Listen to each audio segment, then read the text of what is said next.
The one who eats out every day. I've never really cooked before. Growing up, my mom did all the cooking, and it always looked complicated. Too many steps, too much oil, too many dishes to wash.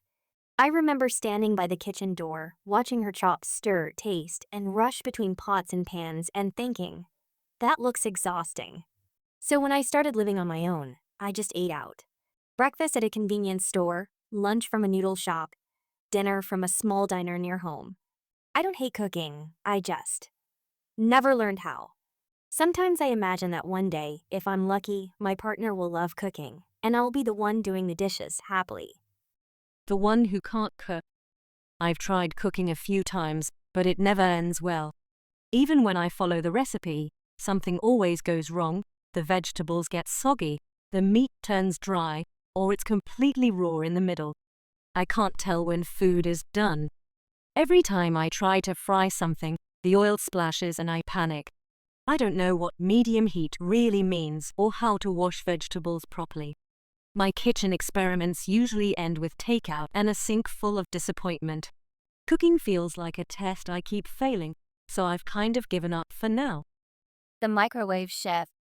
If it can't go in the microwave, I probably can't handle it. I'm the type who checks the back of the package for 3 minutes on high and calls it dinner. Instant noodles, frozen dumplings, reheated leftovers, that's my comfort zone. My microwave and I have a strong relationship. It's fast, reliable, and never judges me. Some people say that's not real cooking, but I think it still counts. At least I'm feeding myself. The one who tries and fails. There was a time I really wanted to learn cooking. I watched YouTube tutorials, bought fresh ingredients, even measured everything like the video said. But somehow, my dishes never looked or tasted right. Maybe I lack the instinct, that magical sense of timing people talk about. I once made fried rice that was both too salty and too wet, and I couldn't figure out how. It's frustrating, but also humbling. Cooking teaches you that some things can't just be copied. You have to feel them. The home cook enthusiast. When I cook, I don't aim for perfection. I just like the rhythm, washing vegetables, slicing garlic, hearing the pan sizzle. It's not always successful, but it feels grounding. Sometimes I play music, open a bottle of wine, and make simple pasta or soup. Cooking is my way of unwinding after a long day. I might not be a chef, but I'm proud when something I make actually tastes good. The family cook. These days, cooking isn't just about me, it's about taking care of people I love. I think about what my family likes, what's healthy, what can be ready fast enough before everyone gets hungry. Some days I get tired of planning meals, but when I see them eat happily, it's worth it. Food becomes a quiet kind of love. You don't say it, but you show it in every dish. Chinese food. I grew up with Chinese food, so it's always my comfort zone. When I go out with friends, hot pot is usually our first choice. It's easy, fun, and everyone can pick what they like. I love Sichuan spicy broth, but after a few bites, I start sweating like crazy. I also like dim sum, especially shrimp dumplings and rice rolls. It feels like you never really eat alone. There's always someone saying, try this one, it's good. Taiwanese street food. Taiwanese food is just everywhere, and it's hard to pick a favorite. I can eat breakfast shops every day, egg crepes, soy milk, and those warm rice balls that fall apart when you bite them. For snacks, I like oyster vermicelli and stinky tofu. I know it smells bad, but it tastes amazing. And duhua, the soft tofu dessert. I like it cold and sweet, not salty. Simple food, but it hits the spot. American food. Sometimes I just crave a big, messy burger. You know, the kind that drips everywhere and you need 10 napkins.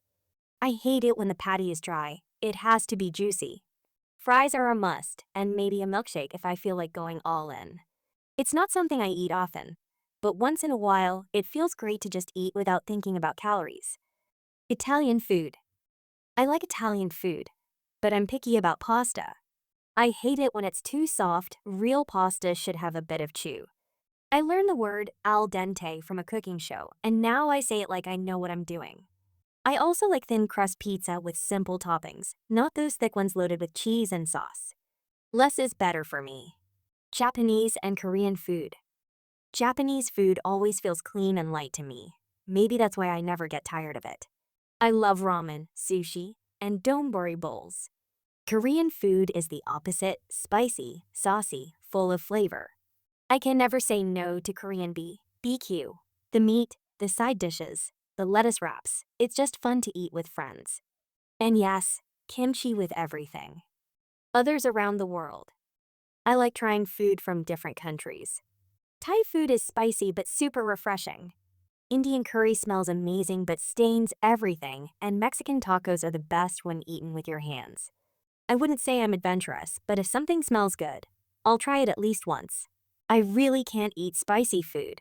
Even a little chili makes my lips burn and my face turn red. I admire people who can eat hot pot like it's nothing.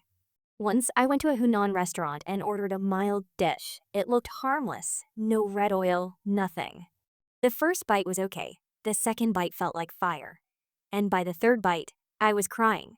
The waiter said, "That's not spicy, it's just fragrant." Yeah, right. Honestly, I don't understand why people love hot pots so much. You sit there for 2 hours, cooking your own food, waiting for things to boil. I just want to eat, not work for my meal. Every time I finally get the meat cooked, someone's already taken all the tofu I wanted. I get that it's fun for some people, but for me, I'd rather have my food served hot and ready. I don't drink alcohol. Not because I have some deep reason. I just don't like the taste. Beer is bitter, wine makes me sleepy, and strong liquor burns my throat. I also don't get the idea of drinking to relax. I relax better with dessert. Some of my friends say, "You don't know what you're missing." But honestly, I think I know exactly what I'm avoiding: the hangover. There are some flavors I just can't deal with. I hate cilantro. It tastes like soap to me. I'm not a fan of raw onions either. They make everything too strong. Some people love that smell of fermented tofu or stinky tofu. I run the other way. Food should smell like food, not like a science experiment gone wrong. I know a lot of people love Japanese food, but honestly, it's not really for me. I don't like sushi. It's cold, tiny, and I never feel full. And why is there never any real vegetables? Everything is rice, fish, and soup. Sometimes I just want something green that's not seaweed. I'll eat ramen, but only if it's the rich kind with garlic and pork broth, not the fancy light version. I'm not a germ freak, but I do worry about how clean things are. Street food makes me nervous. I always end up thinking, did they wash that lettuce? Is that oil fresh? I once got food poisoning from undercooked chicken, and ever since then, I check everything twice. I know it's not fun to eat like that, but my stomach has trust issues now. Some people love slow meals, but I don't. I get hungry fast, and when food takes too long, I get cranky. That's why I don't like barbecue places or fancy tasting menus. I'm the let's eat now type. The moment food hits the table, I'm ready. The longer I wait, the less I care how good it tastes. Part 4. What I actually like. Talking about food is one of the easiest ways to start a conversation. Everyone eats. Everyone has opinions. You don't have to sound fancy. Just be honest about what you like or don't like. Here are some natural ways to talk about your food preferences. I'm not really into spicy food. I love anything with cheese in it. It's not bad, but sushi just isn't my thing. I could eat noodles every day. I can't stand cilantro. It tastes weird to me. I like my food simple, just salt and pepper. I don't like food that's too greasy. I prefer noodles over rice. Hot soup is my go-to comfort food on rainy days. Sometimes I want something spicy. Sometimes I just want soup. This fried rice tastes amazing. What sauce is that? The soup's a bit too salty for me. The steak's perfectly cooked, medium rare. Just how I like it. The texture's weird. Is this supposed to be chewy? The noodles are okay, just kinda bland. Oh my god, this is so good. Ugh, too spicy. My tongue's on fire. It's fine, but I wouldn't order it again. I don't get why people love this so much. This is dangerous. I could eat the whole thing. You don't have to sound like a food critic. Just describe how you feel about food: hot, cold, spicy, soft, sweet, too much, not enough. That's how people actually talk. It's not about the right adjectives. It's about sharing your taste. Part 5. Food and Personality. The Fast Eater. I eat fast. Not because I'm in a hurry, it's just a habit. Sometimes I don't even realize it until everyone else is still on their first bite and my plate's already empty. People say eating slowly is healthier, but my brain's always 2 steps ahead of my stomach. I think it's just how I live, quick, focused, and always ready for the next thing. The Slow Eater. I eat really slow. I like to enjoy every bite, look at the food, smell it, think about it. Some people get impatient when they eat with me, but I don't care. I just don't like to rush something I enjoy. I guess I treat food like a small daily ritual. It's not just fuel, it's a pause in the day. The Don't Touch My Food type. I'm not good at sharing food. I know it sounds selfish, but when I order something, it's because I want that exact thing. Don't take a bite of my fries unless you're ready to trade. I can share almost anything else, but not food. Maybe it's a control thing, or maybe I just love eating too much. The Social Eater. For me, food tastes better when there's good company. I love talking while eating, stories, jokes, nonsense, anything. The meal feels alive. Even a simple bowl of noodles feels special when you're laughing with someone. That's probably why I never enjoy eating alone. Silence makes the food taste flat. The Solo Eater. I actually enjoy eating alone. I can eat at my own pace, order whatever I want, and not pretend to be polite. Sometimes I bring a book. Sometimes I just sit and zone out. It's peaceful. I don't think it means I'm antisocial. I just like that quiet moment when it's just me and my food. The Ritual Eater. I'm one of those people who can't eat until everything looks right. Plate, spoon, drink, all in order. I like lighting a candle, playing music, or even taking a photo before I start. It's not about showing off. It's just how I slow down. When life feels messy, making a meal look nice gives me a tiny sense of control. The No Leftovers person. I can't eat leftovers. Once the food's cold, I lose interest. My friends think I'm picky, but I just don't like reheated food. It always tastes a bit sad. I wish I was the type who could meal prep and reheat all week, but I'm not. Fresh food just makes me feel better. What it says about you. How you eat says a lot about who you are. Fast eaters like efficiency, slow eaters like calm. People who love to share are usually warm. Those who don't probably value boundaries. Food isn't just about taste. It's how we live, how we connect, and how we keep ourselves grounded. Part 6. Dietary restrictions. 1. Food allergies. I'm allergic to peanuts or dairy or eggs or shrimp or shellfish or wheat or soy. I can't eat peanuts or dairy or eggs or shrimp or shellfish or wheat or soy because I'm allergic. Example. I can't eat shrimp because I'm allergic. It causes a reaction. Example. Even a little peanut causes a reaction. 2. Lactose intolerance. I'm lactose intolerant. It makes my stomach hurt. I can't have milk or cheese or ice cream or yogurt. Does this have milk in it? What kind of milk do you use? 3. Gluten-free. I'm gluten intolerant. Or I need to eat gluten-free. I can't eat anything with wheat like bread or noodles or pastries or pancakes. Do you have a gluten-free option? 4. Religious restrictions. I don't eat pork or beef or alcohol for religious reasons. It's against my religion. Example. I can't drink alcohol. It's against my religion. 5. Vegetarian, vegan. I'm vegetarian. I eat vegetables, eggs, dairy, but no meat. I'm vegan. I don't eat any animal products.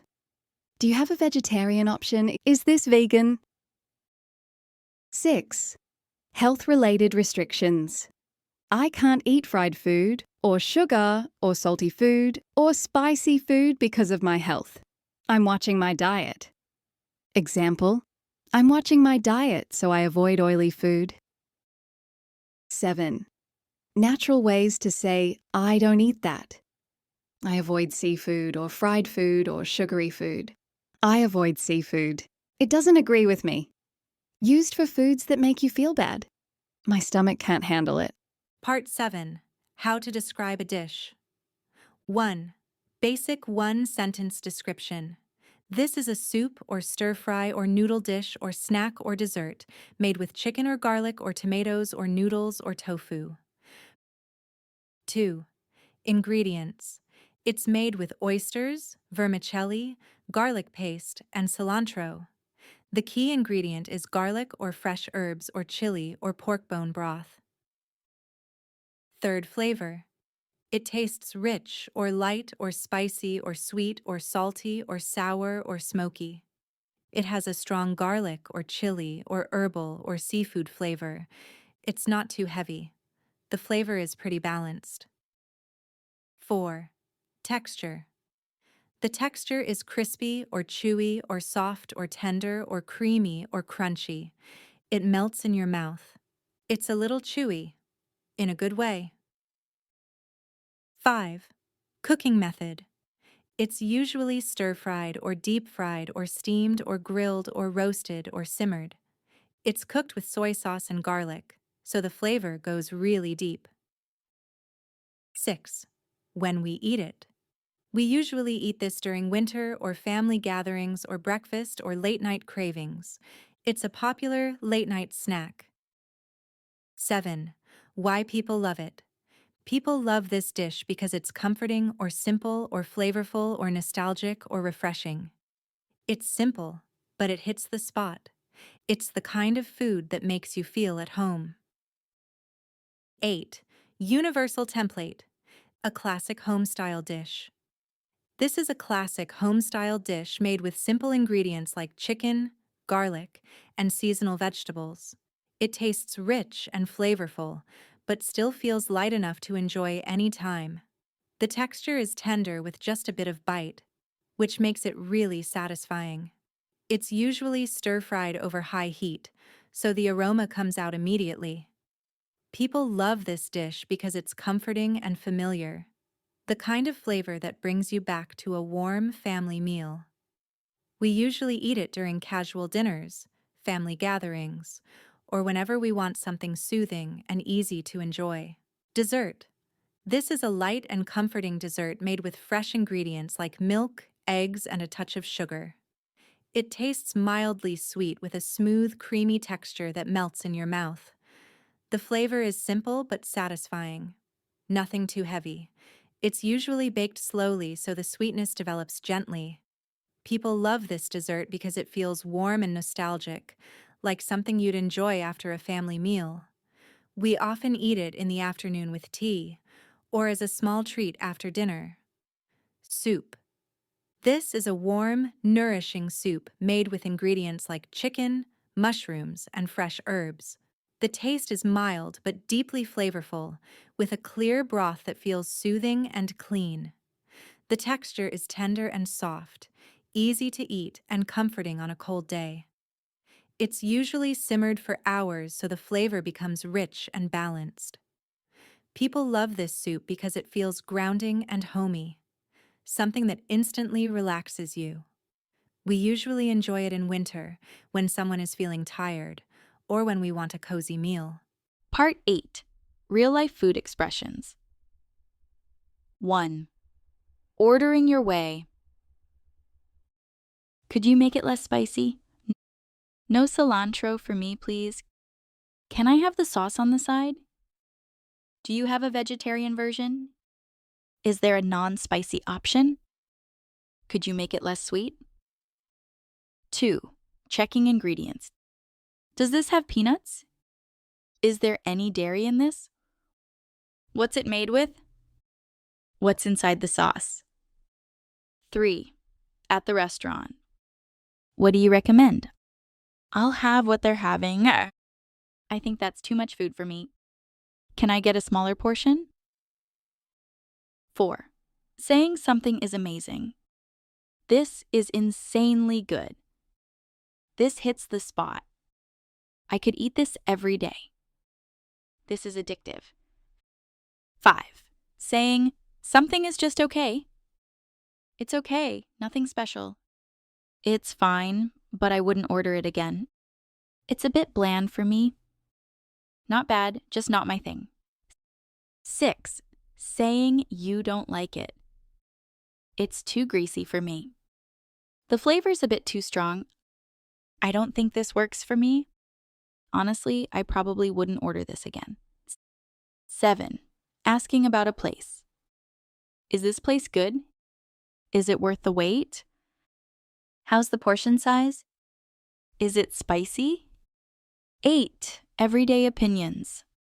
I like anything with garlic. I avoid fried food. It depends on my mood. Sometimes I just want something warm and simple.